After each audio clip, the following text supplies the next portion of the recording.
Salut les marques et salut les smarts, bienvenue sur Catch Up, le podcast qui transpire le catch. Ici, plusieurs fois par semaine, on analyse, on critique, on décortique les shows de la WWE et consorts. Je suis Raphaël pour une émission un peu spéciale, je suis au comptoir. On a réussi à passer le pass sanitaire avec l'ami Tonton Chris et nous allons pouvoir discuter ensemble. Ça va Tonton ? Salut Raphaël, yeah. Salut peuple de Catch-Up. Bah ouais, écoute, tranquille, on est au bastringue j'allais dire des cahiers du catch. On est au bastringue de Catch-Up et puis je te laisse dérouler pour qui va être le grand et l'unique sujet de débat du soir. Ah bah c'est assez vite fait, vous l'avez sûrement compris déjà en cliquant là-dessus, puisque c'est dans le titre, Peuple de Ketchup. On s'est accoudé au bar, alors qu'est-ce qu'on prend, une bière suisse? Ça existe ça, tonton? Ça doit exister? Une bonne liqueur de montagne, tu vois. Là, on a besoin d'un truc pour nous remonter, là. On a besoin d'un truc costaud, là. Eh ouais, car vous l'avez sûrement suivi sur les réseaux sociaux, sur les news et autres. Après le pauvre Shane McMahon, c'est notre idole, notre héros de jeunesse, notre super-héros, l'un de nos francophones de la WWE. Le fameux Cesaro qui a été quietly let go, donc gentiment laissé partir. Cesaro ne fait plus partie de la WWE, d'après, a priori, sur une histoire de négociation de contrat qui n'aurait pas abouti. C'est ça que disent les dirt sheets, tonton ? Ouais, enfin, de toute façon, ça a été confirmé par lui-même, quoi, de toute manière, quoi. Oui. Donc, parce qu'en fait, il est agent libre. Il est libre vraiment de tout contrat, il peut catcher où il veut. Il se retrouve un peu dans la même situation que Malakai Black il y a quelques mois. Et voilà, les deux ont pas été en accord. Apparemment, ça a l'air de s'être plutôt bien terminé, hein, mais globalement, voilà, les deux étaient pas en accord sur les termes du contrat. Donc, bye bye Cesaro. Voilà, bah vous connaissez à Ketchup notre passion, notre amour, notre intérêt, notre admiration pour Cesaro. Nous les premiers, je pense, tonton fait partie des plus fidèles. Donc on s'est dit qu'on allait s'accouder un peu au comptoir et puis rappeler tout ça. Donc Cesaro, à quelques mois près, il aurait fêté ses 10 ans dans le main roster, hein, puisqu'il a signé à la WWE d'abord en territoire de développement en 2011 et il a débuté à SmackDown le 20 avril 2012. Après une belle carrière d'abord sur le circuit indépendant, sous son vrai nom, hein, nous avons Claudio Castagnoli, comme il faut l'appeler. Ah, parce que ça, il va falloir qu'on en parle de ça quand même. Parce que l'avant Cesaro, ça a quand même été quelque chose aussi.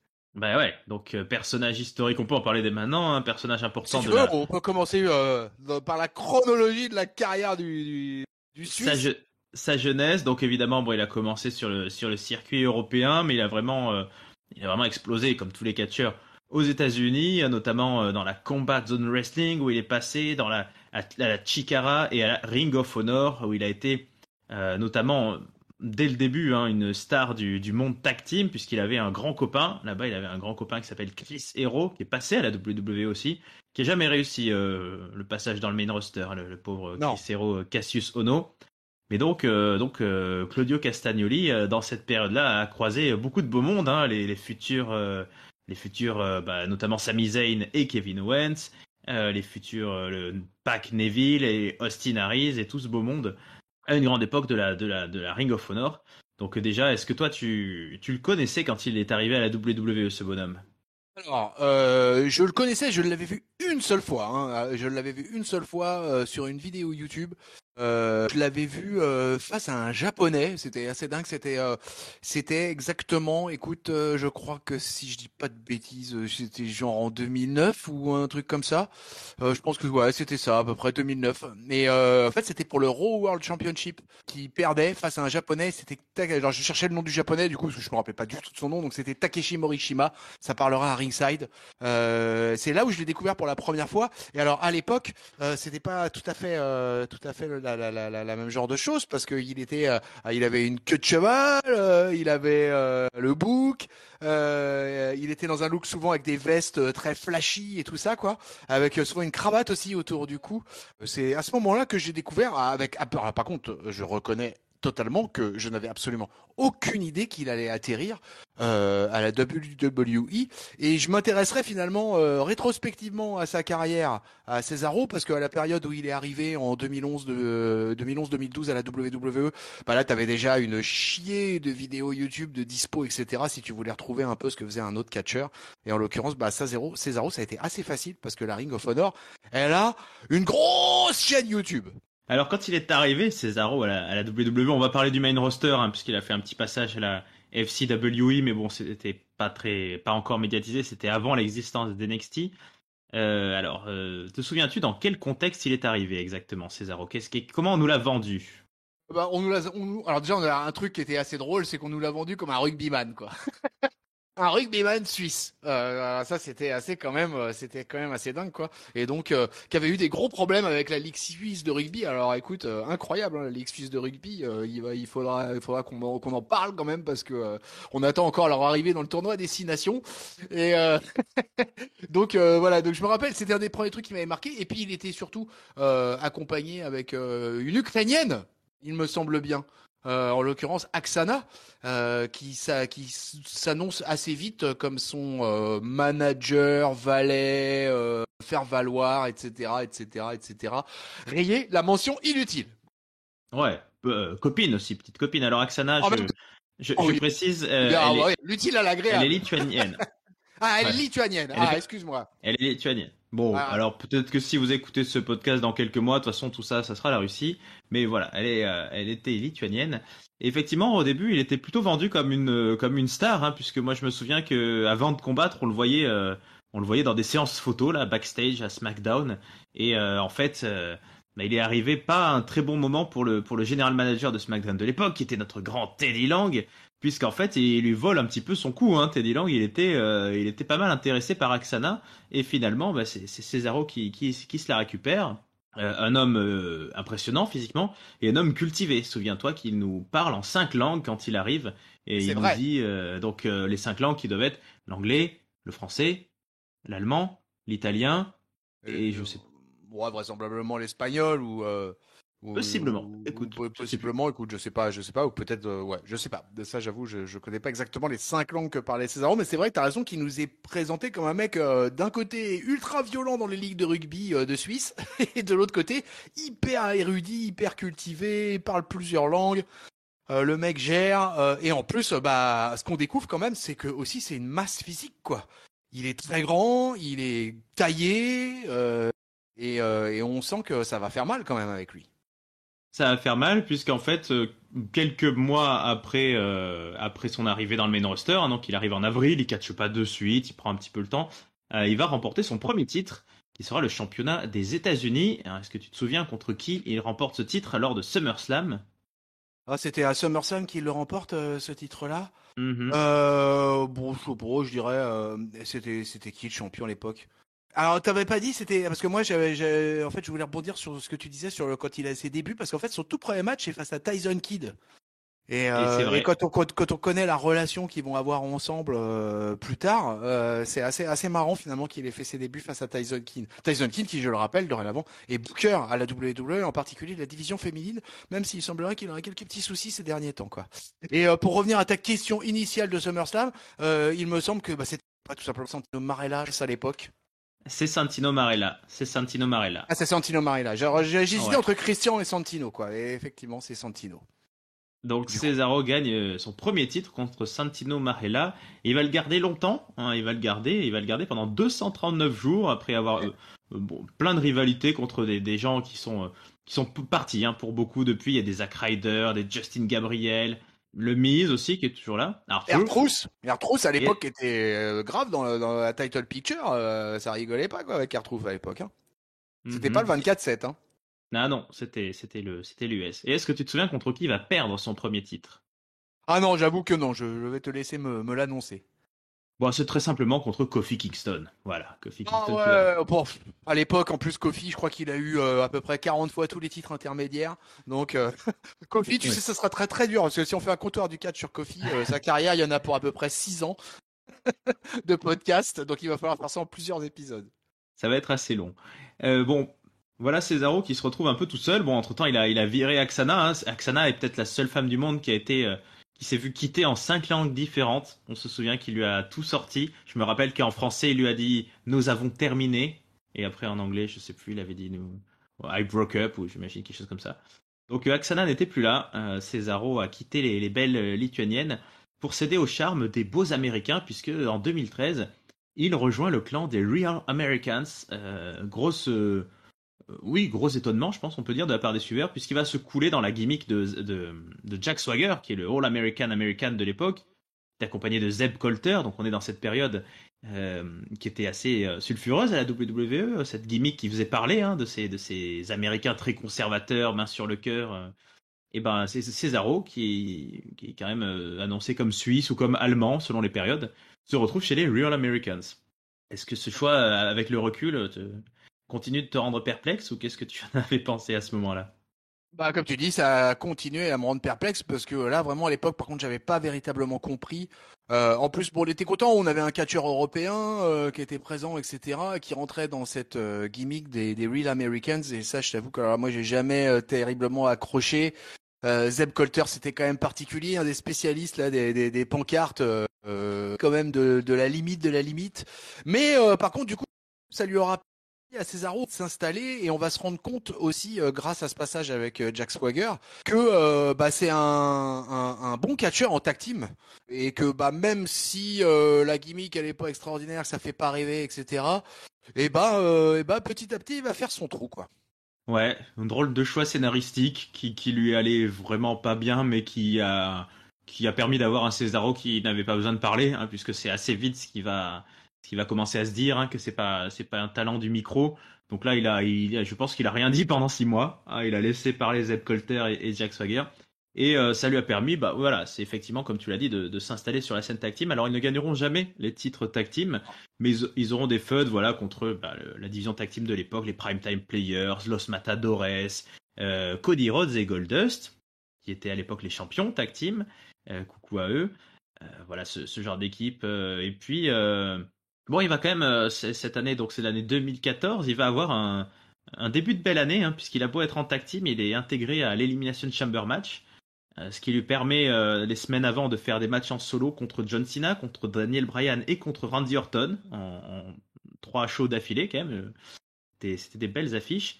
Et on va dire que le summum de ce push viendra à WrestleMania 30, le fameux WrestleMania 30, où il va gagner la toute première Battle Royale d'André le Géant en soulevant le Big Show et en le renversant par-dessus la troisième corde, un moment mémorable. Alors que plus tard dans la soirée, avec son ami Jack Swagger, ils perdent contre les Usos pour le WWE Tag Team Champion, contre les Usos, les Matadores et Ryback et Curtis Axel aussi. Il y avait du monde. Donc finalement, Cesaro se rend compte ce soir qu'il est peut-être meilleur en solo qu'en tag team. Et là, on va avoir un changement. Hein. Là, on va avoir un changement, ouais, un gros changement, ouais, à ce moment-là, quoi. Mais c'est assez bizarre finalement parce que on lui donne ce shot avec cette victoire dans la André the Battle Giant Royal WrestleMania-esque. Et en plus à WrestleMania 30 quoi, pas le WrestleMania tu vois qui compte pour du beurre quoi. Donc ça a marqué quand même les esprits. Tout le monde se souvient que Cesaro a gagné ce match-là quoi. Mm. Et c'est finalement il perd le momentum dans la même soirée puisqu'il va perdre avec comme tu l'as dit face aux Usos quoi. Et ça c'est un truc que j'avais pas compris à l'époque. Moi je pensais vraiment quand il soit arrivé, je pensais que ça allait être justement le premier titre tag team de Cesaro et c'est pas ce qui s'est passé quoi. Les Usos ont continué. À l'époque c'était un gros match, c'était un Fatal 4-Way, un truc comme ça. Il avait été, Ouais. moi j'ai un bon souvenir de ce match-là avec les Los Matadores, avec Ryback et Curtis Axel, le Gilly, le chouchou à papy, et vraiment, tu vois. Donc c'était pour moi un WrestleMania un peu étrange. Finalement, il a eu un moment, il aurait pu avoir peut-être un encore plus gros moment, mais il est passé un peu à côté, quoi. Et du coup, il aurait pu avoir un A ce soir-là, et puis il aura qu'un B. C'est déjà pas mal. Mais peut-être que ça donne un peu des indications pour la suite de la carrière de Cesaro à la WWE, mon Raphaël. Yeah. En tout cas, on saura assez vite le lendemain hein, que la WWE Ouais. a pris une nouvelle direction, puisque là, on avait eu un beau segment. En plus, le Raw lendemain WrestleMania, c'est toujours un C'est moment vrai. qui est censé lancer les pistes. Et en fait, ce soir-là, on apprend que Cesaro change complètement. Il quitte Zeb Colter et il devient le nouveau Paul Heyman Guy, avec donc Paul Heyman qui va l'accompagner. Et ça va lui permettre pendant plusieurs semaines d'être assez haut dans la carte. Hein. Déjà, Il va complètement battre son ancien partenaire tag team. Voilà, il va évincer Jack Swagger. Il aura quelques matchs contre Rob Van Dam, contre Biggie à l'époque. Et puis, bah, il va arriver jusqu'à Money in the Bank où il va pas gagner le Money in the Bank à l'époque. C'est John Cena qui le remporte puisqu'il y a le titre qui était en jeu parce que le champion du monde à WrestleMania 30, on sait bien que c'était Daniel Bryan. Et Daniel Bryan, il a été forfait juste après. Donc le titre va arriver à John Cena qui ensuite se fera rouler dessus par Brock Lesnar lors d'un SummerSlam historique. Et ben juste après ça, Cesaro, lui, il perd Paul Heyman. Il perd Paul Heyman, il se retrouve tout seul, il va partir en solo.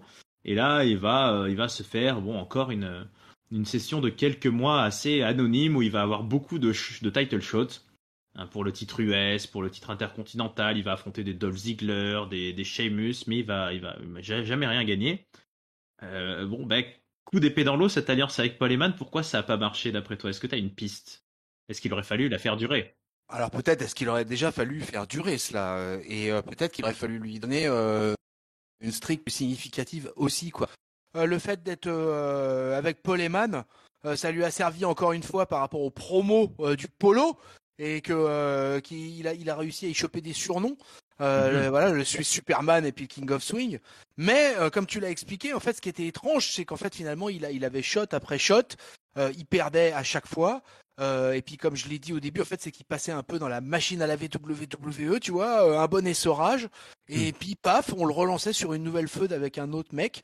Et comme tu l'as, c'est à Money in the Bank, hein, il a quand même un gros titre pour le World Heavyweight et qui perd face à John Cena. Donc bon, le pauvre. Mais si tu veux, en fait, ça a été un peu la collection en individuel de notre ami Cesaro. Alors là, on est en quoi? En 2014, 2015? Donc là, 2014. ouais, 2014. Donc du coup, c'est toute cette année-là, en fait, voilà, il va un peu aller de shot en shot sans jamais concrétiser. Alors moi, j'ai une théorie, mais qui n'a jamais été confirmée nulle part. C'est que je me demande si Cesaro n'a pas été la victime de la blessure de Daniel Bryan, parce que WrestleMania 30, Daniel Bryan devient champion du monde. Il est détesté par l'autorité, hein, c'était sa gimmick. Et Cesaro, à ce moment-là, devient Paul Heyman Guy. Et on va jusqu'à SummerSlam, où à SummerSlam, ce qui était prévu dans les plans, c'est ce qui nous a été dit, c'était que Daniel Bryan aurait dû affronter Brock Lesnar, qui est lui aussi un Paul Heyman Guy. Au final, tout ça n'a pas été fait. John Cena a récupéré le titre et John Cena a perdu contre Brock Lesnar. Donc je me demande si l'idée c'était pas de faire, en attendant, entre WrestleMania et SummerSlam, de faire de Cesaro le rival de Daniel Bryan. Et qu'ensuite, ça aurait été, une fois que Daniel Bryan avait battu Cesaro, Paul Heyman aurait sorti un dernier Paul Heyman Guy de sa carte et aurait sorti Brock Lesnar. Donc je sais pas si s'est passé ce qu'il y avait, mais en fait, ils ont vraiment stoppé cette alliance avec Paul Heyman très très vite dès que Daniel Bryan a été out et a rendu son titre aussi. Donc je ne sais pas. À l'époque, j'avais imaginé que c'était lié, mais peut-être pas. On ne saura jamais. C'est terrible parce que il va quand Cesaro explique qu'il renvoie Paul Heyman derrière il se prend une losing streak dans la face quoi. Il perd un nombre de matchs impressionnant et il fait à SummerSlam il fait que le pré-show hein, il est pas sur la carte principale hein. Et il perd face à RVD. Oh VD. Non mais vraiment non mais là vraiment là c'était vraiment un peu incompréhensible cette période là et puis heureusement l'année 2015 va commencer de manière un peu plus sympa pour lui. Oui, en 2015, il commence à s'associer avec Tyson Kidd. Hein, ils forment un tag team avec Natalia aussi qui les accompagne. Donc là, il se repackage. Hein, on se souvient, il a il a une petite veste. Ils ont des gros écouteurs là sur la tête. Il se la joue un peu plus. Je sais pas, qu'est-ce qu'on pourrait dire, voilà, personnage un peu plus raffiné. Ils font quelques promos. Hein. Cesaro fera une promo qui a marqué les esprits où il reprend un peu les blagues de Scott Steiner sur les chances et les pourcentages de victoire. Et ils vont très vite en fait devenir champions tag team hein, en battant les Usos. Donc c'est lors des Fastlane de 2015. Ils vont conserver ensuite à WrestleMania avant de perdre face au New Day, le New Day qui est assez récent aussi hein, à Extreme Rules. Donc ils vont avoir une feud assez courte contre les New Day, mais ils vont très vite obtenir une très grosse popularité. Ça marche bien. Tyson Kidd et Cesaro, ça marche vraiment très bien. Malheureusement, assez vite finalement, parce qu'en juin de cette année, Tyson Kidd se blesse au cou. Et alors c'est marrant parce que je lis en même temps donc, mes fiches Wikipédia, hein, évidemment. Je n'ai pas non plus des fiches perso. Et Wikipédia nous dit que Tyson Kidd est blessé au cou pour une durée d'1 an. Ben, on ne reverra plus jamais Tyson Kidd sur un ring. Et là, c'est encore une fois une petite loose pour le Suisse, parce que là ça marchait bien. On se rappelle, une belle alliance. Ouais, une belle alliance. Alors là, pour le coup, c'était une équipe que je trouvais sympa, qui collait bien. Ils ont leur moment, là, pour le coup, à WrestleMania. Ils arrivent en champion, ils repartent en champion. Ça s'annonçait vraiment plutôt sympa tout ça, avec ce face turn et tout. Enfin bref, moi je trouvais que tout collait vraiment bien quoi. Ils vont le perdre, tu l'as dit. Enfin, ils perdent face au New Day, hein, leur titre quoi. C'est ça. Et après ils feront alors moi un match que pour le coup j'avais revu dans les best of, c'est le match de l'Elimination Chamber match, avec les Matadors, les Primetime Players, les New Days, The Ascension et The Lucha Dragons. Ouais, du coup, quand on a parlé de faire ce compteur décalé c'est avec Cesaro, je me suis marré. Je me suis dit, j'ai juste de revoir cet Elimination Chamber match où ils font un très bon match, Cesaro et Tyson Kidd, mais où ils n'arrivent pas à récupérer le titre. Et puis quand la blessure arrive en juin, mine de rien, bah, Cesaro il se retrouve un peu gros Jean comme devant. Eh ben, pendant quelques temps, on aurait pu espérer, mais ça c'est toujours ce qui arrivera avec Cesaro, on aurait pu espérer un push en solo, puisque juste après cette blessure, il répond quand même à un US Open Challenge de John Cena, et il va faire le match qui sera récompensé par la WWE elle-même dans ses Slammy Awards comme le meilleur Open Challenge match de John Cena. Il fait une très grosse performance ce soir-là. Et ça va lui créer une rivalité contre Kevin Owens, qui est celui qui voulait le titre US à l'époque. Et malheureusement, encore une fois, Cesaro, très souvent, il y a eu cette impression qu'en fait, on l'a fait avancer d'une marche, mais c'était pour mieux servir de piédestal à d'autres. Et en fait, Kevin Owens, on se souvient de ce segment, c'est quand Kevin Owens était à mi-chemin entre les deux rosters. Donc il va perdre son titre NXT contre Finn Balor lors d'un événement au Japon, Beast in the East. Et ensuite, le lendemain, je crois que c'était 2 soirs d'affilée quasiment, non, c'était un...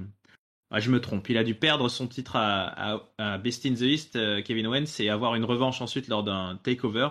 Bref, en tout cas, Kevin Owens fera 2 matchs, 2 soirs d'affilée, un à NXT et un dans un pay-per-view, donc le pay-per-view qui est SummerSlam, et contre Cesaro, et Kevin Owens gagne ce match. Donc Cesaro, encore une fois, sert plutôt voilà, On va le voir. de faire valoir à son camarade francophone, et par la suite, en fait, il va se blesser, tout simplement, assez rapidement, assez rapidement.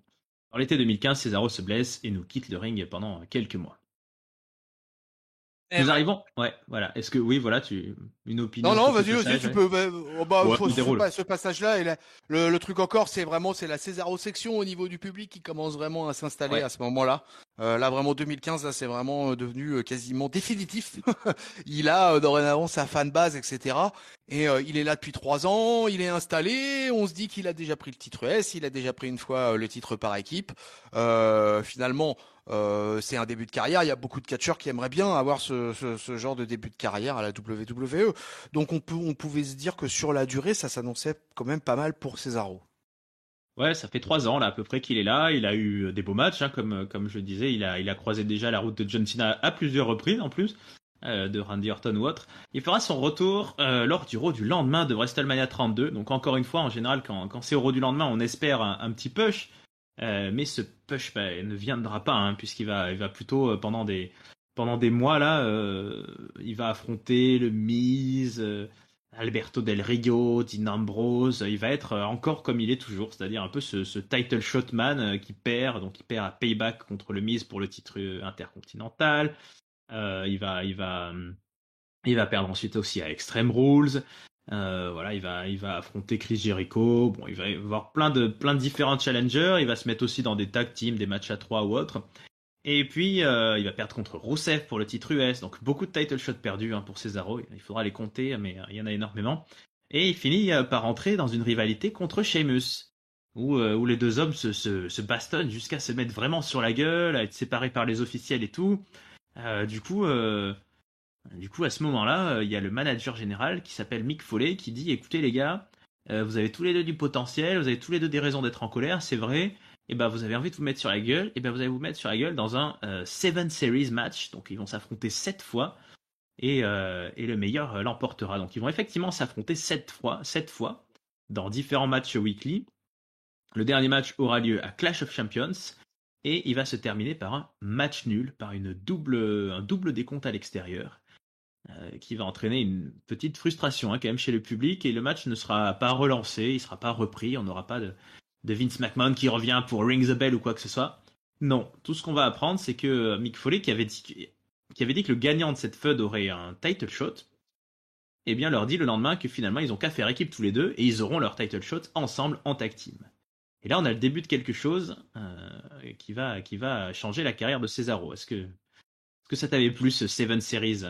Ah oui, mais moi je pense que voilà, là on arrive dans un des moments plus que ce titre US et plus que ce Andre the Giant Battle Royale et plus que ce titre tag team avec Tyson Kidd. On arrive dans ce qui pour moi vraiment forge la légende de Cesaro à la WWE, quoi. Ce Best of Seven Series face à Sheamus, quoi, qui avait été assez énorme. Cette idée tout à fait honorable de notre ami Mick Foley en les mettant ensemble. Et derrière, il nous crée une tag team d'Européens totalement destructrice. Alors là, moi j'ai été client de The Bar absolument tout de suite, sachant en plus que comme le public américain avait largement pris en grippe Sheamus à l'époque, il avait le droit au chant You look stupid en permanence à cause de sa crête d'Iroquois. Et du coup, moi, ça n'a fait que les faire aimer encore plus. Voilà, ils étaient heel aux États-Unis, mais ils étaient babyface en Europe. Et dans ton Et cœur. puis, dans mon cœur. Alors là, pour le coup, à partir du moment où ils commencent à se mettre par équipe, là, ça rigole plus du tout. Je crois que c'est dans un Raw où Mick Foley et Stephanie McMahon vont annoncer qu'ils vont affronter les New Day, quoi, qui sont les champions, quoi, à l'époque, quoi. Et ils vont perdre le premier match, quoi. Et finalement, ils vont gagner à Roadblock, un pay-per-view qui a disparu depuis, et enfin remportent ce titre. Et là, on se dit, wow. Là, ces deux-là, ils sont quasi inarrêtables et franchement, une des belles équipes de l'année 2016. Alors, je cherchais, tu vois, parce que j'étais toujours assez intéressé par les victoires et les défaites de notre ami Cesaro, quoi. Et tu vois, par exemple, en 2016, eh ben, écoute, il gagne 78 combats et il en perd 62. Tu vois, il est toujours alors qu'on parle en 2015, puisqu'on a commencé t'as commencé à partir de 2012, on va dire. En 2012, alors 2012, il en fait 83. Alors bien sûr, les matchs des house shows sont comptés dedans. 83 victoires pour 45 défaites. 2013, aïe aïe aïe, 83 victoires pour 130 défaites. 2014, 69 victoires pour 144 défaites. Et après, il repart à la hausse en 2015, 117 victoires, 69 défaites. Et en 2016, donc là où on en est, 78 victoires pour 62 défaites. Tu vois, il est presque en équilibre. Et tu vas voir, on en reparlera un petit peu plus tard pour les statistiques de 2017 à 2022. Ok, on va continuer l'aventure. Donc effectivement, Sheamus et Cesaro nous jouent le coup assez classique, mais qui fonctionne vraiment bien dans cette histoire de l'équipe d'abord dysfonctionnelle. On se rappelle tous de ce moment qui les a soudés en allant prendre une bière dans un bar, dans un pub, et qui se finissent par se tabasser la gueule avec les alcooliques du coin. Moi, je me souviens, ça m'avait marqué, ça m'avait fait rire. Qu'on mette en scène voilà deux énormes masses qui vont casser la gueule à des mecs bourrés, et c'est drôle. Ils vont effectivement réussir à battre le New Day, et c'est historique puisqu'ils battent le plus long règne tag team de l'histoire à l'époque de New Day. Juste avant ça, moi je m'en souvenais pas, c'est un peu anecdotique, mais ça montrait qu'ils étaient en puissance. Ils sont les deux Soul Survivor d'un Survivor Series tag team match cette année-là, et donc ils vont devenir champions avec Sheamus assez vite. Ils vont le perdre très vite. Assez étonnamment, ils vont le perdre contre Gallows et Anderson lors du Royal Rumble 2016. On arrive à 2016. Non, on arrive à 2017, pardon. Lors du Royal Rumble 2017, ils perdent contre The Club à l'époque, qui s'appelait. Et on va arriver à WrestleMania où ils ont une belle affiche. Ils sont là pour être champion tag team. Il y a un triple threat pour le championship tag team. Sauf que ce soir-là, ce WrestleMania-là, c'est le retour des Hardy Boys, donc de Jeff Hardy et Matt Hardy qui volent la vedette. Ça, très gros moment de WrestleMania cette année-là. Un gros match, un énorme match, quoi. C'était là, ils volent la vedette parce que effectivement l'entrée et tout ça, des Hardy Boys, le retour, machin, ils gagnent le titre en plus, donc effectivement ça là-dessus pas de problème. Mais tout l'enrobage, tout le contenu du match dans ce WrestleMania, là, tag team était superbe. l'Alliance européenne, j'ai oublié de le préciser, Cesaro et Sheamus, entre-temps, ils étaient devenus face. C'est pas resté très longtemps, puisqu'en fait, ils vont se mettre en rivalité contre les Hardy Boys, ils vont devenir heel, hein, ils vont les pousser, je me souviens, à la fin d'un match, les faire tomber du turnbuckle. Et en fait, ils vont les battre et ils vont redevenir champions tag team. Donc très rapidement, cette année-là, ils se retrouvent double champions tag team ensemble. Et ensuite, bah, ils vont malheureusement perdre leur titre contre ni plus ni moins que le Shield, Seth Rollins et Dean Ambrose, le Shield qui s'est reformé. Et je ne sais pas si tu te souviens de cet événement, je pense que si, parce qu'il est marquant. En perdant leur titre tag team, c'est un match où Cesaro se pète les deux dents de devant là contre un poteau du coin de ring. Ça va faire d'ailleurs une bonne partie de sa personnalité puisqu'il va porter un dentier ensuite, il va doter, il va avoir son dentier sur lequel il va utiliser un support publicitaire, il va marquer son nom ou je ne sais plus ce qu'il y avait sur son dentier, mais donc là on a en quelques mois en 2017 une très très grosse année pour Sheamus et Cesaro qui mettent beaucoup de temps avant de se trouver un nom. Hein. Ils finissent par s'appeler The Bar, mais ça leur prend un petit peu de temps. Et ils vont redevenir en plus la même année rechampions une troisième fois en novembre en battant Seth Rollins et Dean Ambrose grâce à une distraction du New Day à l'époque. Donc là, en quelques semaines, hein, on va dire qu'ils vont affronter à peu près tout ce que la Title Division de Raw compte d'historique. Hein, je rappelle, New Day, Hardy Boys et le Shield. Pas mal comme casting. Hein. Ah, clairement, en 2017, ils affrontent la crème de la crème, quoi. C'est vraiment ça va être. La Tag Team Division elle était bien cool hein, à l'époque, hein, quand même, hein, quand on revoit les noms et tout ça, ça envoyait du pâté, quoi. Et vraiment, non, non, vraiment, vraiment, ouais, encore une année chouette, quoi. Oui, set the bar. En plus, ils étaient bons dans le look, ils étaient bons en promo, leur entrée cognait.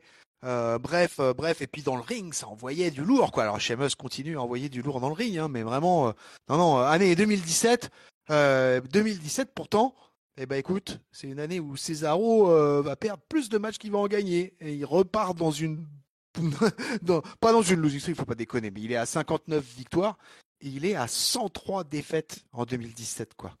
Donc ça catch beaucoup. Alors c'était pas en 2017. Moi j'avais fait le House Show en 2016 où il était là et il avait gagné, il me semble d'ailleurs à Paris quoi. Mais bon, enfin moi écoute, je reste totalement convaincu par The Bar. Pour moi ça a été une des équipes les plus marquantes de la décennie 2010-2020.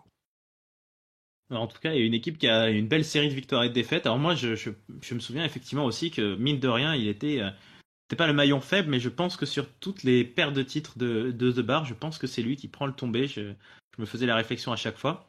Donc, ils vont pas finir l'année champion du monde, malheureusement, puisqu'ils vont le perdre, ce titre, encore une fois, contre Seth Rollins, mais qui est plus avec Dean Ambrose, qui est avec Jason Jordan. Souvenez-vous, Seth Rollins et Jason Jordan avaient fait une association.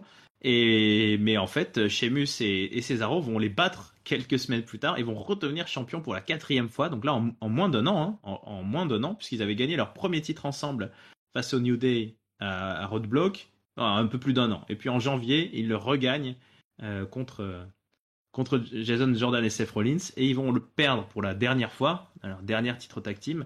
Est-ce que tu te souviens contre qui ils le perdent, tiens? Malheureusement, oui, je me souviens. Ah, parce que voilà un truc que j'aurais aimé ne pas me souvenir, mais je m'en souviens. Ouais, ils perdent face à Braun Strowman et Nicolas, que tout le monde a certainement oublié maintenant. Et suite à tout un sketch de notre ami Braun Strowman qui est parti dans le public et qui est allé choisir un jeune garçon. Et ouais, non, ça malheureusement je me souviens de ce segment. Moi, je me souviens que ça avait bien marché avec la foule et que Ah c'était assez oui, ah fun oui, ah à oui, oui. WrestleMania, mais c'était un Devant peu, l'écran, c'était autre chose. c'était autre chose. Donc, ça sera leur dernier titre ensemble. Hein. Attends, non, je dis une bêtise, pas du tout leur dernier titre. C'est leur dernier titre à Raw, mais ils vont ensuite être draftés à SmackDown et ils vont gagner, ils vont rebondir lors du 1000e épisode de SmackDown. Donc, on est en octobre 2018. Et ils vont battre le New Day à nouveau. Ils vont se retrouver en feud contre le New Day. Ils vont battre le New Day. Alors, c'est amusant parce qu'ils pendant 2 années de suite, ils vont se retrouver champions au Survivor Series. Donc pendant 2 années de suite, ils vont se retrouver dans une affiche champion versus champion et ils les perdent à chaque fois. En 2017, ils perdent contre les Usos. En 2018, ils perdent contre les champions qui les ont remplacés à Raw. C'est les Authors of Pain, figure-toi. Est-ce que tu te souviens peut-être de ce champion versus champion match? Moi, je n'ai pas souvenir, j'avoue, mais... Je me souviens pas du match en particulier, quoi. Bon, je me souviens bien des Authors of Pain, quoi, qui était une équipe assez dominante à NXT et qui malheureusement n'aura pas fait long feu dans le main roster.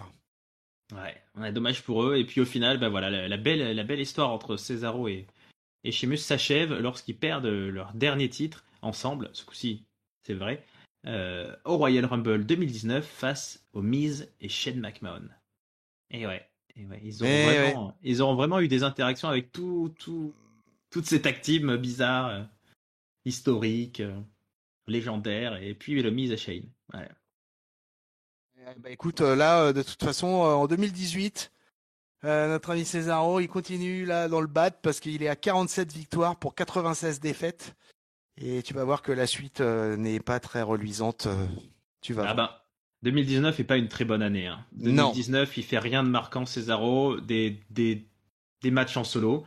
Sa seule feud un peu marquante, c'est quand il est celui qui vient toquer à la porte d'Alistair Black pour une affiche vraiment de gala et qui va perdre d'ailleurs.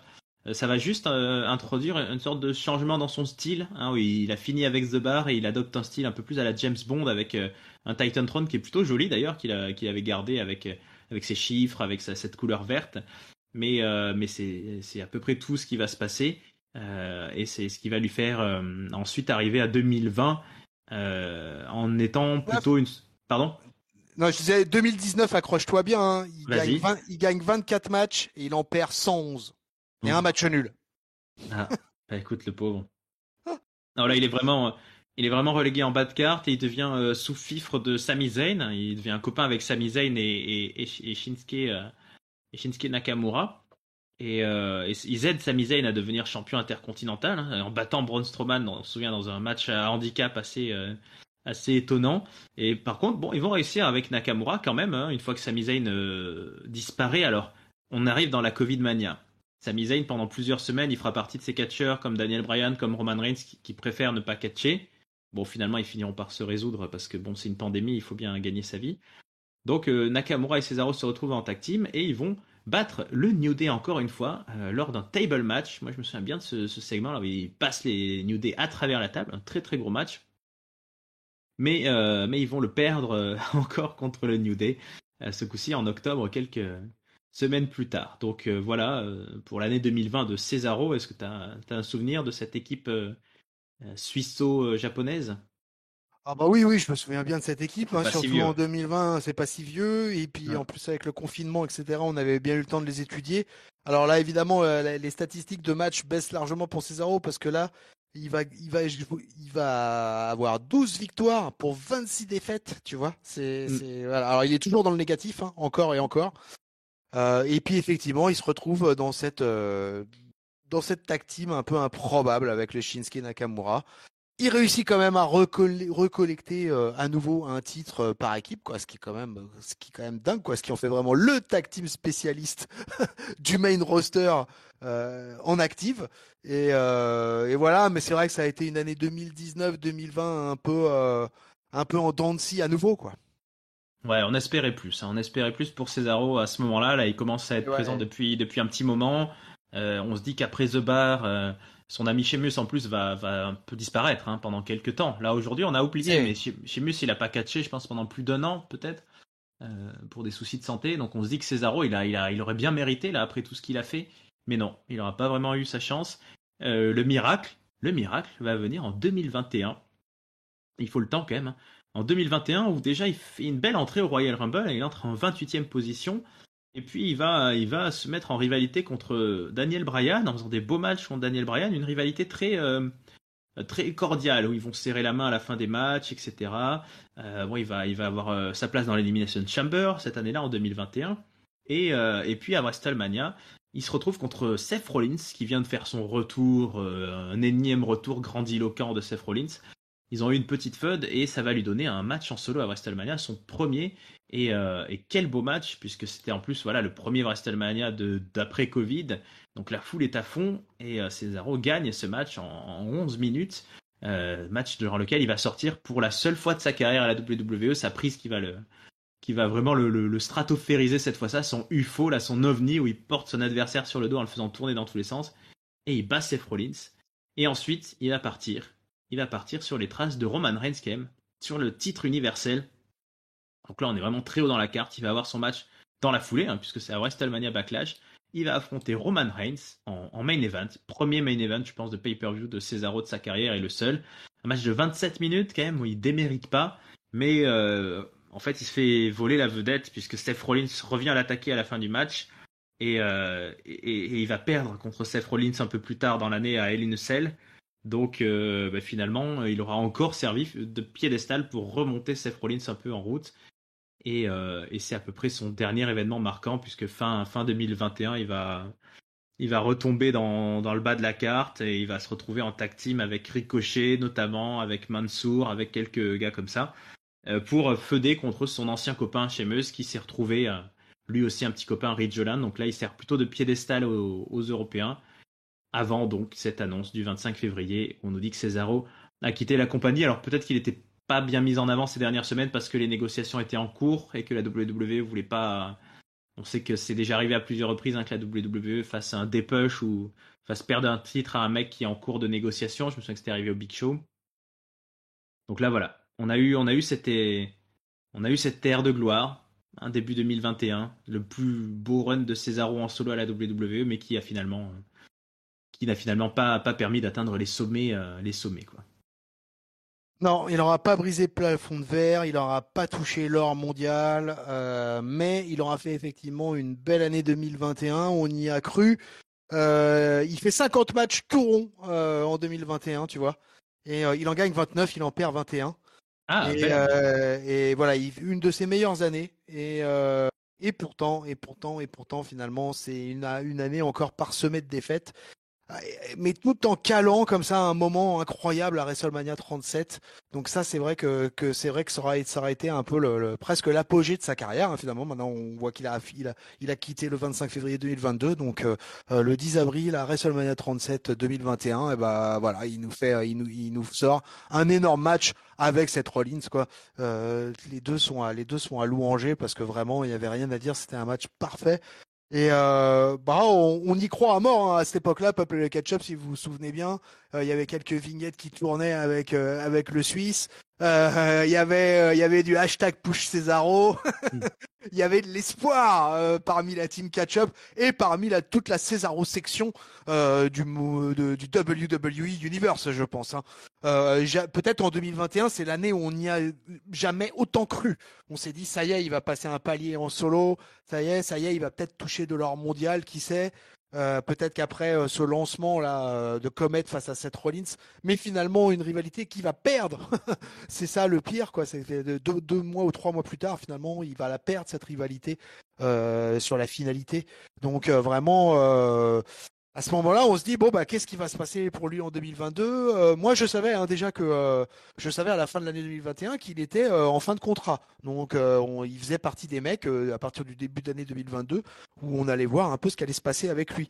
Mais comme il semblait tellement établi dans le main roster, tellement apprécié par ses collègues de travail, tellement installé, j'ai envie de dire, dans la Big League, que j'y pensais plus vraiment finalement à cette histoire de contrat de notre ami Cesaro.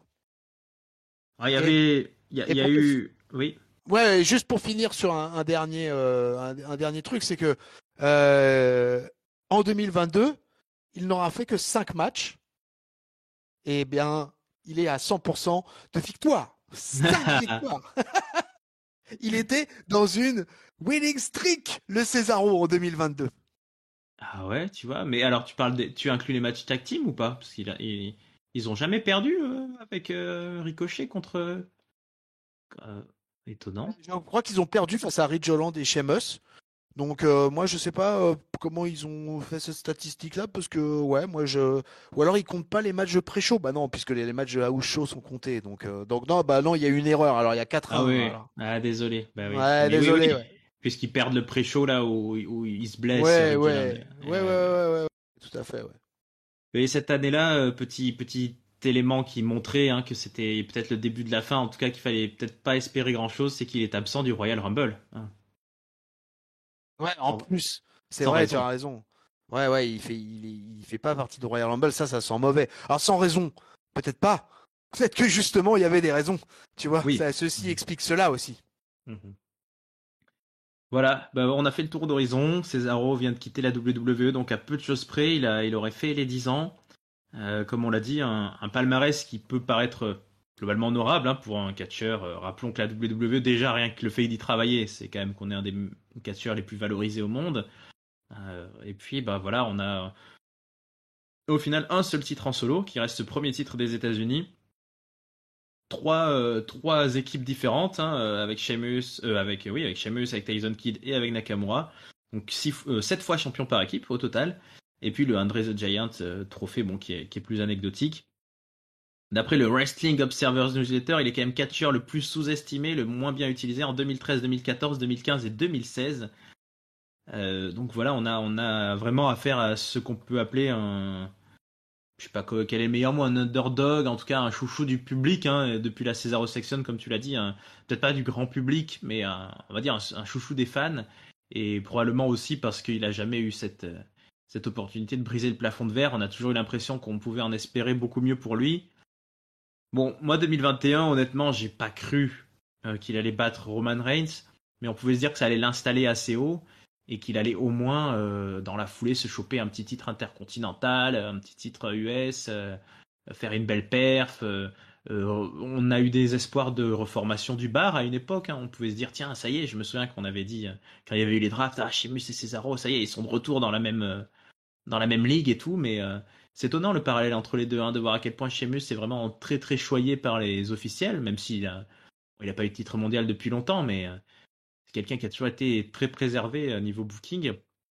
Et Cesaro, comme tu l'as dit, c'est cette impressionnante aussi, comment dirais-je, absence de préservation en fait. C'est un mec qui a dû se coucher pour tout le roster, prendre des finishers de tout le monde et perdre clean contre à peu près tout le monde. Hein. On peut pas dire qu'il était booké comme un super-héros résistant. Il a perdu beaucoup de matchs. Hein.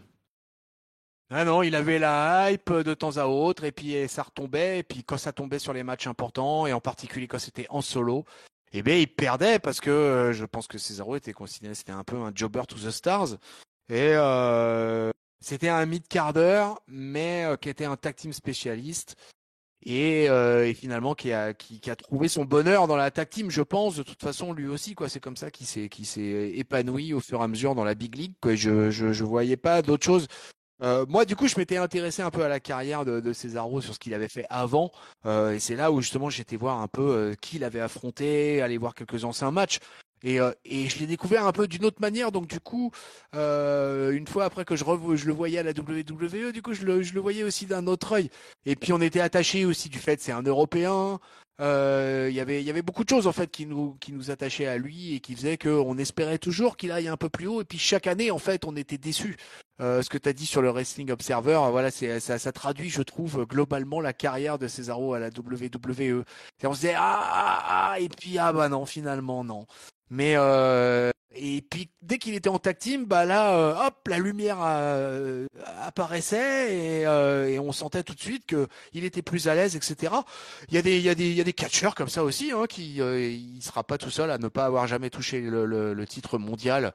Et puis finalement, il s'est orienté sur autre chose. Donc moi, je trouve qu'il a une carrière super honorable à la WWE. Et écoute, un chiffre qui parle totalement finalement sur cette position de mid-carder, c'est que au final, son bilan total, quoi, c'est 2243 matchs. Et on va dire c'est 1014 victoires, 1198 défaites, 31 matchs nuls, tu vois. Et donc en fait, il est à 53% de défaites, quoi, presque 54% de défaites. Voilà, il est de l'autre côté, donc il perdait plus de matchs qu'il en gagnait. Et fatalement, bah, tu l'as bien dit, Raph, on le voyait pas battre Roman Reigns. Mais j'ai eu le même espoir que toi à l'époque. C'est-à-dire que je me suis dit, ah, bah, s'il le colle comme ça quand même tout en haut, c'est peut-être que, bah, peut-être dans un prochain draft, il ira peut-être ailleurs, et peut-être qu'il aura peut-être à nouveau une chance, et on va peut-être le réutiliser. Hein. On commence à lui faire confiance peut-être d'une autre manière en individuel. Mais bah, ce qui s'est passé sur le deuxième semestre 2021 nous a montré que il était retourné à son rôle de mid-carder. Ouais, c'était presque un événement exceptionnel. C'était la petite parenthèse enchantée, quoi. Oui, Il y a c'était un peu ça, ouais. Il y avait un peu de ça, ouais. un autre petit détail que j'ai pas évoqué, bon, qui est plus anecdotique dans sa carrière, il a été aussi un peu utilisé pour valoriser NXT. Il avait fait un énorme match contre Sami Zayn, une grosse feud contre Sami Zayn à l'époque d'NXT. Énorme. Énorme feud. Et plus récemment, il avait affronté, comment s'appelle-t-il voilà, Ragunov aussi. Donc Ouais. on l'envoyait un peu à NXT aussi. On l'envoyait, voilà, la WWE avait complètement assumé aussi ce personnage on va dire de King of Wrestling, quoi, de mec qui Ouais, catch, ouais, ouais. qui sait catcher, quoi. Alors là, attention, quoi. Là, franchement, là, on parle de 2 matchs. Pour moi, 2 matchs 5 étoiles, hein, clairement. Le match contre Sami Zayn, c'est un truc de dingue à la NXT, c'était fou à l'époque, c'était fou là. Le Golden Black là, et là il y avait des matchs de partout qui tombaient, c'était un truc hallucinant. Je crois que le match aussi face à Dragunov, c'était pas Cardiff ça. Je sais C'est plus où peut-être c'est. un NXT Yuki, ouais. Il me semble que c'était à NXT UK, hein, il me semble que c'était un pay-per-view comme ça, et c'était un match, un match monstrueux aussi, quoi. Mais vraiment, puis Dragunov, d'ailleurs, il a prouvé par la suite que il était capable de sortir du sacré match. Hein. Mais Cesaro, ça par contre, tout au long de sa carrière, de toute façon que ça soit à la Ring of Honor, à la WWE, etc., et ce qu'il va faire après par la suite. Il aura affronté que des adversaires de grand calibre quand même, quoi, hein, parce que si tu fais toute la liste entre les Briscoe Brothers, Roderick Strong, Austin Harris, Brian Danielson, Chris Hero, Nigel McGuinness, il a rencontré tous les mecs, AJ Styles, Kevin Owens, Seth Rollins, il a croisé tout le monde dans l'indie, il a affronté tout le monde. Des fois, j'ai vu un match avec lui face à Brian Danielson. Écoute, mon Raph, Mhm. dans un gymnase du Kentucky avec 80 pèlerins, tu vois quoi. Et tu sens que ces deux mecs-là, quoi, il y a un truc, quoi. C'est pas possible, quand même, avec 80 pèlerins dans un pauvre gymnase qui pue des pieds et la chaussette. Et ben, les mecs, ils arrivent à te sortir un match incroyable, quoi. Donc, vraiment, non. Euh, j- ce gars-là, en fait, tu l'as bien dit, King of Wrestling, et ben, ouais, c'est un peu ça. C'est-à-dire qu'en fait, quand il était entre les cordes, qu'il perde ou qu'il gagne, de toute façon, on était assuré qu'il délivrait la marchandise. On était assuré qu'on allait avoir un bon match. On était assuré que le public réagissait. Après, la promo, il avait beau parler 5 langues, la promo, c'était pas toujours ça. Il Ouais. n'était pas toujours à l'aise. Heureusement qu'il a eu la période Paul Heyman d'ailleurs, qui s'est chargé un peu finalement de lui trouver des surnoms et puis de lui redonner un peu une aura destructrice, ce qu'il avait un peu perdu. Et puis bah finalement le Best of Seven Series, qui pour moi est vraiment le point de départ, tu vois, vraiment de ce qu'il aura fait par la suite. Ben, c'est encore grâce à son travail entre les cordes et certainement pas grâce à la promo, mais c'est vraiment grâce à son travail entre les cordes. Et vraiment, il méritait tous ces surnoms, moi je trouve, hein, de Swiss Cyborg, Swiss Superman, bref, tout. Je trouve que tout ça c'était largement mérité, quoi. Mais il lui manquait ce facteur X et je crois que ce facteur X, il se situait au niveau du micro. Ouais, c'est possible. Il parlait 5 langues, mais voilà, il fallait savoir viser plutôt la qualité de ce que tu dis plutôt que la quantité, Cesaro. Mais voilà, il aura été un peu en dessous, bah, clairement en dessous des main eventers. Il aura jamais été main eventer. Moi, je fais partie quand même de ceux qui l'adoraient, un de nos catcheurs préférés. Je me souviens de notre ami Giscal, qui n'est plus très disponible à notre antenne, le trouvait lui aussi gracieux, élégant et impressionnant. Il avait ce surnom qui était, c'est pas un surnom, mais voilà, pound to pound, most strongest man ou most powerful man à la WWE, donc à poids équivalent, il avait cette force, hein, il l'a toujours bien sûr, mais cette capacité, voilà, notamment quand il a commencé à faire cette prise, le swing là, de faire tourner son adversaire, ça la foule a toujours adoré ça. Et il a fait des swings à des mecs impressionnants, hein, comme le Great Khali, on en parlait entre nous dans le Discord. Donc ils lui ont donné ce côté un peu phénomène de foire, mais je trouve moi je considère qu'il méritait, hein, il aurait mérité un peu plus de victoires, un peu plus de ceinture. Hein. Je trouve que c'est un gars, toi qui l'aime bien en plus, c'est un gars assez vintage, calé pour la ceinture intercontinentale. C'est dommage qu'il l'ait jamais touché. Ouais. Et il aurait mérité peut-être quelques moments de plus. Voilà, on se souvient de cette énorme image quand qu'il soulève le Big Show. Peut-être ils auraient moyen, je sais pas qu'est-ce qu'ils auraient pu lui faire faire d'autre, mais voilà, il aurait pu. Ah bon, sur YouTube, il y a il y a même des gifs avec son uppercut, là, son European uppercut, quand il envoie en l'air John Cena et qu'il lui envoie un énorme uppercut. Il a fait des très grosses performances contre des gros gabarits. Peut-être qu'il manquait des performances dans des moments plus marquants, effectivement, dans des SummerSlam, dans des WrestleMania. Il sort avec une carrière honorable, à mon avis, mais face au talent du gars, malgré l'absence de charisme, il aurait pu peut-être se nicher un peu plus, voilà, dans des feuds contre des AJ Styles, contre des Nakamura, contre voilà, il aurait pu de temps en temps avoir peut-être un peu plus de shots qu'il n'en a eu au final. Ah oui, je comprends ça. Bah, écoute, bien, moi, je ne peux être que dans ton camp. Tiens, resserre-toi un petit coup là. Allez, ouais, Resserre-toi un merci. petit verre de pomme-roll On là, parce que s'énerve, on là, s'énerve. ouais, on s'énerve parce que effectivement, on aura fait quelques colères à l'antenne à propos de Cesaro. Parce qu'on l'espérait plus haut, parce qu'on l'espérait avec toucher un peu plus d'or, hein, et que parce qu'il faisait partie de nos chouchous, et que c'est vrai que ça a toujours été compliqué. Je crois que par exemple un papy était peut-être un peu plus sévère sur Cesaro, etc. Mais je comprenais en fait ses points de vue là-dessus, quoi. Après, on peut pas s'empêcher quoi. Quand on était juste fanboy et tu dis, moi j'adorais le principe de la Cesaro section et tout ça. Je trouvais que c'était vraiment super fun. Je m'en foutais en plus qu'il soit pas super bon en promo, tu vois, quoi, ça me dérangeait pas, quoi. Et puis bah franchement, quand on voit qu'est-ce qu'il donne comme title, enfin comme règne de titres mondiaux au Up Mid Carder, hein, que suivez mon regard vers Biggie par exemple. Bah je me dis bah je vois pas pourquoi Cesaro il aurait pas eu droit à un petit run de champion du monde pendant 3 semaines, un mois, allez disons, avant de se prendre un F5 par Brock Lesnar et puis voilà, tu vois.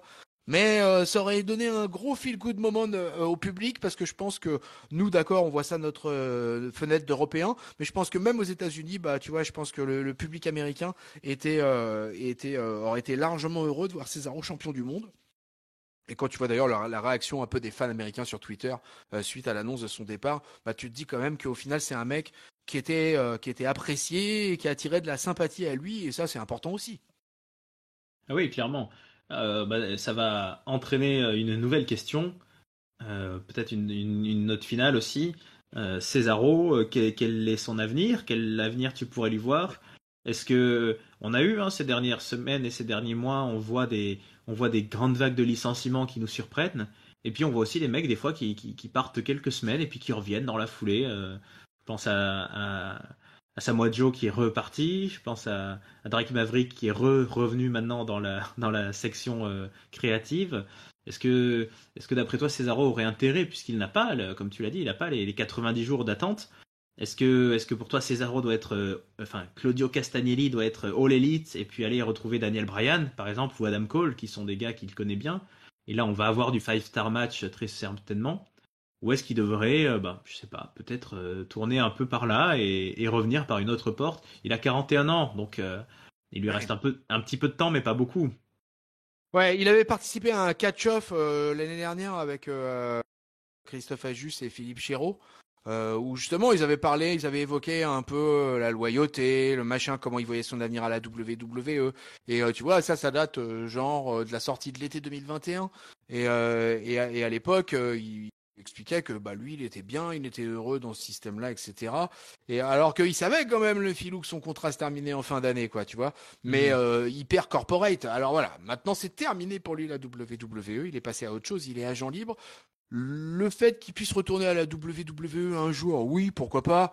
Peut-être dans quelques années, pourquoi pas. Peut-être un jour il fera un retour en tant que légende, en tant que Hall of Famer, qui sait. Mais je le vois pas, en tout cas, en tant que catcheur d'active, retourner à la WWE pour l'instant. Alors après, tu as donné toutes les pistes possibles et inimaginables. Peut-être qu'il aurait envie aussi de quelque chose d'un peu plus exotique. Peut-être qu'il aurait envie d'aller catcher un peu au Japon, par exemple. Après, je serais curieux de savoir aussi quel est son avis et son envie sur le catch européen. Parce que on pourrait très bien l'imaginer venir catcher dans différentes promos européennes. Je pense à la Bodyzoy, je pense à la WXW où les Français brillent en ce moment d'ailleurs. Et même venir à la PC Catch, pourquoi pas à la PC Catch, hein, quand je vois qu'ils font venir Bandido à la PC Catch là, à Nanterre le 13 mars, les amis. J'en profite pour faire un peu de pub parce que alors là, quand j'ai vu l'affiche de la PC Catch, j'ai fait waouh. Alors Bandido à la PC Catch, ils sont capables de faire Bandido, ils sont capables de faire venir Cesaro, enfin en l'occurrence Claudio Castagnoli quoi. Et j'adorais venir le voir catcher en Europe quoi. Donc écoute. Moi, ce que je te propose, c'est que tout simplement, c'est qu'on lui demande ça à l'antenne, quoi. Mais tout à Donc, fait. voilà. Hein. Moi, je pense que ça pourrait être une des solutions, ça. Bah oui, on le dit, on le répète, mais si jamais il nous entend, ou si jamais vous le connaissez, ou si jamais vous savez ce qu'il fait, si jamais vous êtes du côté de Lucerne, on serait ravis. Ça serait un de nos rêves, un de nos beaux accomplissements d'avoir Cesaro Claudio Castagnoli avec nous et de parler un peu français, allemand, anglais, espagnol, italien, de chanter du Michel Sardou avec lui, il chantait en chantant avec Christophe Ajus et Philippe Chiraud. C'est vrai, c'est vrai, Ouais. c'est vrai. C'est vrai. Donc on est prêt à chanter. Je suis prêt à chanter du Sardou pour Cesaro et ça c'est vraiment une preuve d'amour, je pense.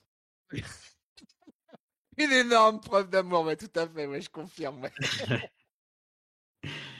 Non, mais Voilà. après, je suis pas convaincu sur une arrivée à la Elite Wrestling comme ça tout de suite immédiatement. Ça me paraît un peu peut-être prématuré, mais après je sais pas, parce que Tony Khan a annoncé pour mercredi prochain à Dynamite une énorme annonce. Alors lui, à Oui. chaque fois qu'il annonce une énorme annonce, en général, c'est que voilà, il y a un gros mec qui débarque. Donc alors ça serait déjà Claudio Castagnoli, ça me paraîtrait quand même assez surprenant. Mais bon, Mais on n'est pas à l'abri d'une surprise comme ça. c'est tous les mercredis qu'il y a une grosse surprise à Dynamite. Ouais, C'est vrai. ouais. Et en même temps, il y en a une à chaque Dynamite, donc c'est plutôt pas mal, ça, c'est plutôt sympa quand même. C'est quoi? Et C'est qui le dernier? après, ça dépend le genre de surprise, quoi. Bah là, le dernier mercredi dernier, c'était Buddy Matthews. Euh, bah on verra mercredi prochain qui ça va être. Mais écoute, moi, je pense que Cesaro, de toute façon, à 41 ans, il en a encore largement sous le pied, largement sous les bottes. Pour nous faire une belle carrière, une belle suite de carrière. Alors on parlait qu'ils viennent en parler à l'antenne. Moi je l'ai même invité sur le Twitter. Tu vois, alors je sais pas, est-ce qu'il utilise encore le WWE Cesaro? Ça, il va falloir que je regarde s'il a pas un nouveau Twitter Claudio Castagnoli quand même. Peut-être. Mais du coup, donc moi il sera le bienvenu. Je l'invite avec plaisir à l'antenne pour parler de tout ça. Moi, je suis la Hot Wrestling. Je suis pas forcément convaincu qu'à l'heure actuelle il aurait sa place et ça peut-être te décevoir aussi, c'est que même dans la title picture de la ceinture suprême, et ben pour Cesaro ça serait compliqué de se faire un chemin à la All Elite Wrestling. Il... Je Est-ce qu'il serait du main event material ou est-ce qu'au contraire justement la All Elite Wrestling pourrait prendre le chemin inverse et dire bah ouais, bah ce mec c'est un main eventer, ce mec il est capable de tenir une ceinture mondiale et on va lui faire confiance et on va lui donner le run que jamais la WWE lui a donné. Là, ça serait intéressant. C'est une possibilité. C'est un Ah, petit bien peu sûr. ce qui s'est passé d'une certaine manière avec John Moxley quelque part, même s'il avait eu le titre mondial à la WWE. Ouais, c'est un peu différent. C'est un peu C'est un différent. peu John différent. Moxley était un main eventer quand même. Ouais, bien John sûr. Moxley était un mec établi dans un clan historique qui a gagné, qui est non seulement qui a gagné la ceinture mondiale, mais qui est carrément Grand Slam champion. Tu vois, John Moxley boxe pas dans la même catégorie que Cesaro en termes de palmarès. En termes de palmarès, parce que en termes d'attrait in ring, moi je reste Ça, plutôt Team Cesaro. Hein. alors Mais là, je suis complètement d'accord avec toi. Clairement, Team Cesaro à fond sur le in-ring. Mais entre les cordes, qui ne pouvait ouais, pas ne pas être Team Cesaro? En fait, je ça, pense que c'est un des trucs qui nous brise le cœur avec Cesaro. C'est-à-dire qu'on se dit, mais putain, un mec qui peut être aussi bon et faire autant remuer la foule comme ça entre les cordes dans le square circle et qui finalement, eh ben, il y a toujours un truc qui bloque et qui arrête ça quoi. Et ça, est-ce que la Elite Wrestling va continuer là-dessus ou justement serait capable de passer au-delà de ça? Et ben, je serais très curieux. Après, si tu veux, là en indie, il y a des possibilités comme il y en a peut-être jamais eu. En tout cas, oui, à l'époque où lui, il était en indie. Je pense qu'il n'imaginait pas ce que serait l'indie 10, 15 ans plus tard, quoi, tu vois. Et en l'occurrence, bah là, il arrive dans un truc où il y a quand même pas mal de fédés installés. Il y a pas un concurrent, mais en tout cas, il y a un gros poisson qui nage dorénavant dans le même océan que la WWE, en l'occurrence la All Elite Wrestling. Et puis derrière, t'as Impact, t'as la Ring of Honor. Tu peux faire de l'argent en allant bosser à la NJPW. Comme il est coté, et ben il sera demandé partout en Europe. Moi, je pense que la suite de la carrière de Cesaro est pavée de plein de trucs sympas hein, quand même. Hein. Et alors, est-ce que l'on pourrait pas imaginer qu'il continue sa carrière tag team aussi, à la All Elite ou ailleurs? Est-ce qu'il pourrait pas se retrouver un copain pour alimenter cette légende-là aussi? Et tout simplement ça, parce que ça se trouve, c'est tout simplement son kiff, mon Raph, quoi. Bien Bon, sûr. ça se trouve, on n'en sait rien, mais ça se trouve, en l'ayant à l'antenne, justement, il nous expliquerait, mais moi, les gars, le catch par équipe, j'adore. Le catch par équipe, c'est mon kiff. Et que, en fait, ça se trouve, oui, peut-être qu'il va aussi aller sur un chemin comme ça et qu'il va s'empresser de se trouver un poteau. Alors là, en plus, il y a plein de possibilités, hein. Parce que, du temps de l'Indie, justement, il a fait équipe avec pas mal de gens. Il pourrait retrouver des gens. Tu parlais de Chris Hero, hein. Chris Hero, il est encore en activité, Chris Hero, hein. Bon, il a beaucoup grossi, hein. Mais, Ah oui, plus et, qu'avant, le pauvre. et puis il catch plus vraiment, effectivement, quoi. Mais du coup, effectivement, il pourrait aller se retrouver comme du temps de l'Indie, se retrouver avec différents mecs. Je sais qu'il était très pote aussi avec Eddie Kingston. Donc Eddie Kingston qui est la All Elite Wrestling, donc j'imagine que Eddie Kingston il a dû déjà faire marcher les textos, tu vois. Donc ça c'est largement possible aussi. Donc il a à mon avis plein d'opportunités. Et puis je cherchais en fait tout à l'heure et puis ça y est je suis retombé dessus, mais ils ont été World Tag Team Champions à la Raw, Chris Hero et Castagnoli quoi. Ouais. Et ça se trouve, il a peut-être envie d'aller refaire un petit tour à la Ring of Honor, tu vois, pour son premier run, un premier retour.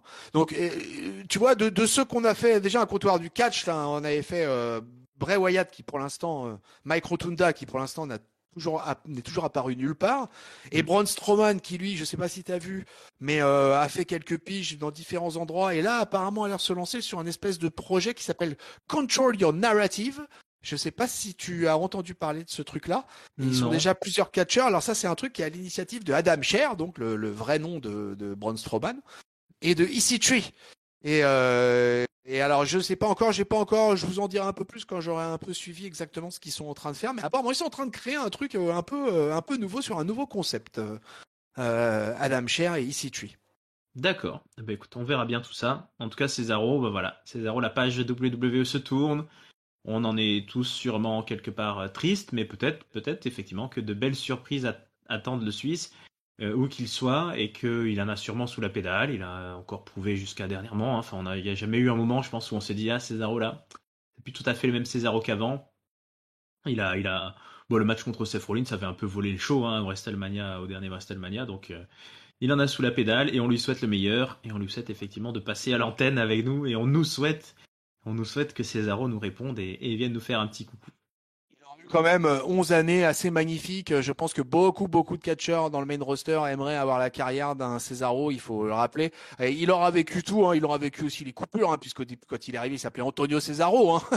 Après, c'est devenu Cesaro. Une fois qu'il a fait démonstration un peu de toutes ses capacités in-ring, on s'est assez vite rendu compte de tout ce qu'on a dit sur le micro. Mais finalement, le mec s'est fait quand même un petit palmarès assez sympa à la WWE. Il aura eu des moments quand même qu'on se souviendra à peu près tous, quoi, je pense, quoi. Voilà, le best of series face à Sheamus. Le fameux match, même si c'est une défaite pour moi, mais le tag team match à WrestleMania avec le retour des Hardy Boys. Le momentum énorme et la rivalité face à Seth Rollins. Il a quand même passé le Big Show par-dessus la troisième corde. Et ça quand même, c'est énorme. Et donc je pense que la Suisse peut être fière d'avoir accouché d'un spécimen comme notre ami Claudio Castagnoli. Allez, Cesaro est mort, vive Claudio Castagnoli, quoi. Voilà. Ben, ce sera une belle conclusion. Écoute, tonton, ça m'a fait plaisir de parler de notre ami Cesaro ensemble. Donc, j'espère, peuple de Ketchup, que ça vous a plu de nous écouter refaire cette cette fiche de carrière de celui qui aura donc été un membre actif du roster de la WWE ces 10 dernières années. N'hésitez pas à nous laisser votre avis en commentaire sur Cesaro, si vous l'aimiez, si vous trouviez qu'il avait peut-être trop de limites, qu'est-ce que vous auriez aimé le voir, qu'est-ce que vous vous souviendrez de Cesaro, comme a dit tonton Chris. Et puis, quel peut être son avenir, n'hésitez pas. Et puis, si vous avez son contact, n'hésitez pas. Tout ça, vous pouvez l'écouter, donc notre podcast en version vidéo sur YouTube. Vous pouvez vous abonner à la chaîne, n'hésitez pas. Vous pouvez nous suivre sur PodCloud, sur Deezer, Spotify, Apple Podcast, Google Podcast, bref, tous les plateformes de podcast. Le Twitter tenu par tonton Chris, Twitter de Catch-Up, et puis Facebook et Instagram, Catch-Up CDC. Ceci étant dit, voilà, la WWE continue, il nous reste des Raw, il nous reste des SmackDown, et on part vers ce WrestleMania, le prochain WrestleMania, où il n'y aura donc pas Cesaro, mais il y a encore beaucoup de choses qui arrivent. Il y aura Logan Paul quand même, donc ça va s'annoncer cool, hein. Voilà. Tonton, merci pour ta présence, ce fut un plaisir. Merci à toi, Raphaël Hier. C'était un plaisir partagé. Toujours un bonheur de parler de Cesaro, de toute façon, quoi, parce que où qu'il soit, on suivra son évolution. Donc, j'ai toute confiance envers le cyborg suisse. Moi, c'est un des seuls 3 catcheurs dont j'ai acheté sur www.com du merchandising. Il y a CM Punk, Drew McIntyre et Cesaro. Donc, c'est quel t-shirt que t'as de Cesaro? C'est le wrestling puriste, là, c'est ça? Sympa. Ouais, c'est un beau t-shirt. Allez, peuple de catch-up, à très bientôt. Ciao. Salut Raphaël. Salut peuple de catch-up.